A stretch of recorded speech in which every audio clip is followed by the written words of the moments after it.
আজকে শেয়ার করব রমজানের জন্য আমি ছোট্ট করে কি প্রিপারেশন নিলাম। এবছর রমজানের প্রস্তুতিটা নিতে আমার বেশ ভালোই দেরি হয়ে গেল। আসসালামু আলাইকুম, রামাদান মুবারক সবাইকে।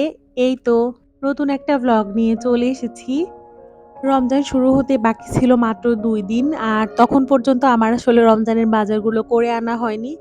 এমনিতে মাসিক বাজারের সাথে দেখা যায় অনেক কিছুই আনা হয়। তবে রমজানের জন্য আলাদা করে যে বাজারগুলো করা হয় সেগুলো আমার একদমই খেয়াল ছিল না লিস্টে।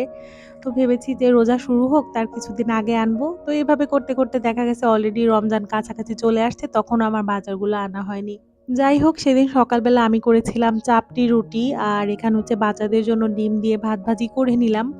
ওদেরকে বলেছি যে হাত দিয়ে খেতে হবে, কারণ সামনে রমজান মাস আসতেছে। ৩ বেলা দুজনকে যদি আমি খাওয়াই দিতে যাই, অনেকটা সময় চলে যাবে আর নিজেরও এনার্জি লস হয়ে যায়। আগের দিন রাতে একটা পুডিং বানিয়েছিলাম, এখানে সেটাই কাটা হচ্ছিল। এই বাসায় আসার পরে ফার্স্ট টাইম আমি পুডিং বানিয়েছি প্রায় ৩ মাস পরে। তো আরাফাইল খুবই এক্সাইটেড ছিল, কারণ এটা ওদের খুব পছন্দের একটা ডেজার্ট। তবে আমার ওই যে সময় পেয়ে উঠি না আসলে, মানে সবকিছুই পরিবর্তন হয়ে গেছে, একদম পরিবেশও নতুন। তো আমার কাছে কেমন জানি উল্টাপাল্টা মনে হয়, মানে সেট হতে একটু সময় লাগছে আরকি। তো সেদিন আমি হচ্ছে চটপটি বানিয়েছিলাম। সন্ধ্যায় বিন্নিদেরকে আসতে বললাম। সবাই মিলে একসাথে গল্প করে চটপটি খাচ্ছিলাম। কারণ রোজা শুরু হয়ে গেলে আসলে বিকালের নাস্তাটা আর আমাদের একসাথে করা হবে না। মাঝে দেখা যায় ভাবি নাস্তা বানালে আমাদেরকে যেতে বলে, আবার আমি বানালে ওদেরকে আসতে বলি। বেশ ভালোই লাগে বিকালের এই সময়টাতে। তো সেদিন রাতের বেলায় আবার আমি এখানে হচ্ছে নবাবী সেমাই বানিয়েছিলাম। অনেকদিন ধরে ইচ্ছা ছিল যে নবাবী সেমাইটা বানাবো। তো সেদিন ফাইনালি আমি বানিয়েই ফেললাম। তো এখানে প্রায় 1/2 লিটার দুধের সাথে আমি ১ কোটা মতো কনডেন্স মিল্ক আর হচ্ছে ১ কাপ মতো গুঁড়ো দুধ জাল করে এই ক্রিমটা বানিয়েছিলাম। আর পুরো ১ প্যাকেট সেমাই লেগেছিল আমার। সেমাইটাকে আমি হচ্ছে ঘি দিয়ে আর অল্প একটু চিনি দিয়ে হালকা করে ভেজে নিয়েছি। এক্সট্রা করে ক্রিমের মধ্যে কোনো চিনি দেই নাই, কারণ কনডেন্স মিল্ক এমনিতেই অনেক বেশি মিষ্টি থাকে। তো এখানে মোটামুটি আমি হচ্ছে ক্রিম আর সেমাই দিয়ে ৩ টা লেয়ারের মতো করে নিলাম। আর প্রত্যেকটা লেয়ারে আমি হচ্ছে অল্প করে বাদাম দিয়ে দিচ্ছিলাম। বাদামটাকে আমি হালকা করে হচ্ছে একটু গুঁড়ো করে নিয়েছি।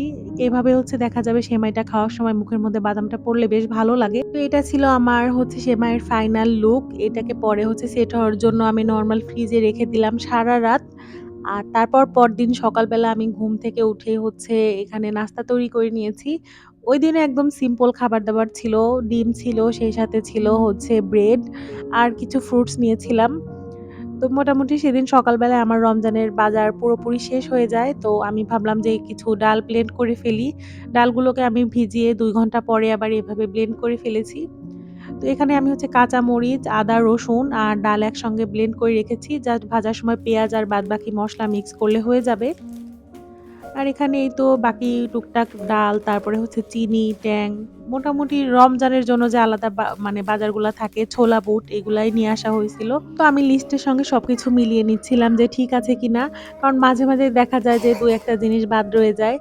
সবকিছু মিলিয়ে তারপরে এই যে এখানে ছোলাটা আমি এখন ভিজিয়ে ফেলবো। ছোলা আমি প্রায় ১০-১২ ঘন্টার মতো ভিজিয়ে রাখবো। এতে করে হচ্ছে পরে সিদ্ধ করতে বেশি সুবিধা হয়।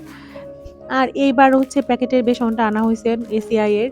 নরমালি দেখা যায় যে বুটের ডালের বেসনটা আমরা দোকান থেকে কিনে আনি, অথবা বাড়ি থেকেও আমাদের মাঝে বেসন পাঠানো হয় রমজানের টাইমে।